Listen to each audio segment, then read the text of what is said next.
Let's go back to one of our top stories now, and the leader of the New Democracy Party in Greece says his country needs a new coalition government and it needs one immediately. Our Europe correspondent Philip Williams is in Athens and he joins us now via broadband. Phil, good morning to you. These talks have been going on overnight with the whole world watching on extremely anxiously. Yes, it's been a revolving door with leaders of various parties coming and going. What the leader of New Democracy said, Samaras said he wanted, was a unity government, i.e. everyone joined into that government. Well, he knew that wasn't going to happen because the left-wing Syriza party certainly wasn't going to be involved with that. Here's a little of how he expressed that disappointment shortly after that news that Syriza definitely wouldn't join the government. That's what we're trying to do. Mr. Tsipras is not willing to participate in such a government, such a coalition. I believe that the government should immediately be formed. It's something that is required and necessitated by the developments, by the economic situation, by the reality and by the vote of the Greek people. So that's what we're trying to do. OK, Phil, Syriza has dealt itself out. Just who exactly has Antonis Samaras been talking to?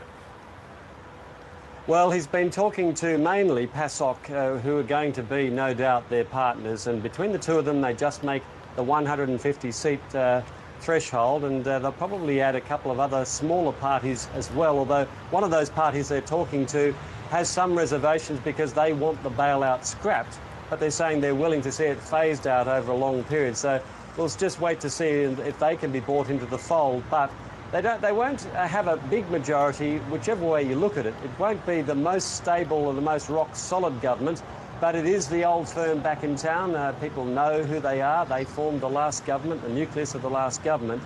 So they're a known quantity. And I think in the end, that was the problem, that there was too much of a sense of risk attached to Syriza, to Alexis Tsipras, the unknown young Turk that nearly unseated the old school here.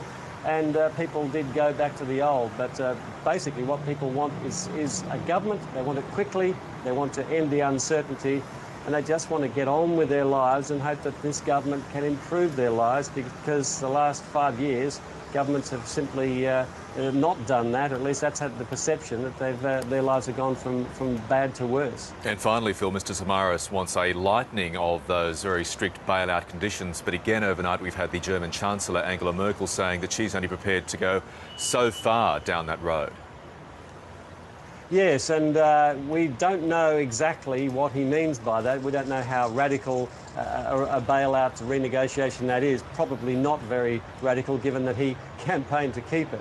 But the likely hint is that the terms, the actual time that things have to be paid back, may be stretched out a little, and that'll make it a little easier. But as for radical restructuring, a renegotiation of the whole package, in terms of as far as what the Germans are saying at the moment, that's simply not a goer. Phil Williams in Athens, we'll leave it there. Thank you.